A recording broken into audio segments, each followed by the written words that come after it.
I'm Olivia Evans. I'm a professor in the English department at Samford, and I teach poetry. So at Animate this week, I have been teaching the students to think about how we could bring poetry into our corporate worship in ways that we might not already be doing. So some of the ways we already see poetry in worship are in the lyrics, the songs that we sing, and in some of the scripture that is actually poetry. So our theme this week is Psalms, and the Psalms are poems. I always start a poetry class by asking students what their relationship to poetry is, and I always start by telling them that mine is hot and cold, which they are usually surprised by, because they think I'm going to come in and be like, poems, are important, which is true. But I think poetry has become intimidating to a lot of students because it is sometimes harder to understand than kind of more normal language in their minds. And so one of the ways that I try to get them to think about that, and I did this in my toolbox class, is to have them think about the places they encounter poetry already.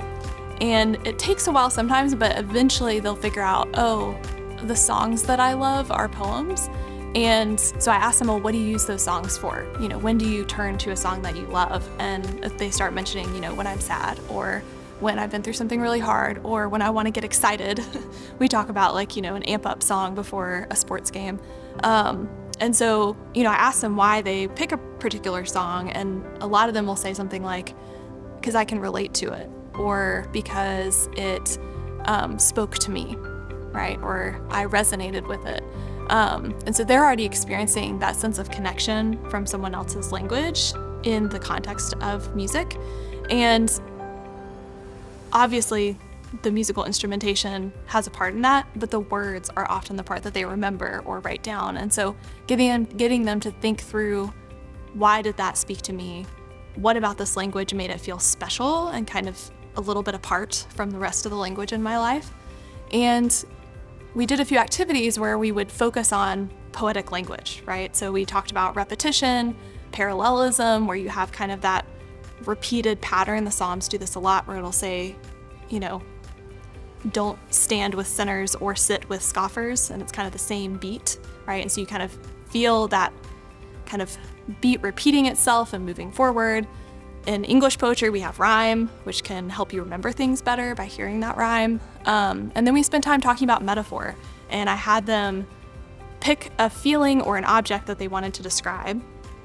And a lot of times the trap with metaphor is that you use maybe cliches or like a common association with that object. And I really challenge them to get weird because you want to make that thing seem strange and new.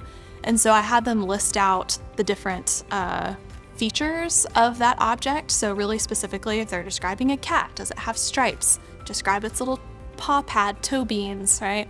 If you're describing your anxiety, I talked about sweating or bad dreams, or, thinking of worst case scenario. And then ask them to try to think of what's something you could compare each of those individual elements to, so they can start to build kind of a vocabulary of imagery and metaphor that isn't kind of tired, but is new and creative. And they had so much fun with it. I mean, I think it was a challenge to their creativity to think outside the box, but also I think they felt a connection to, I picked this concept or this word or this object, and I want the other person to understand how I feel. So I'm going to really stretch my muscles until I can find the right image that will help convey that.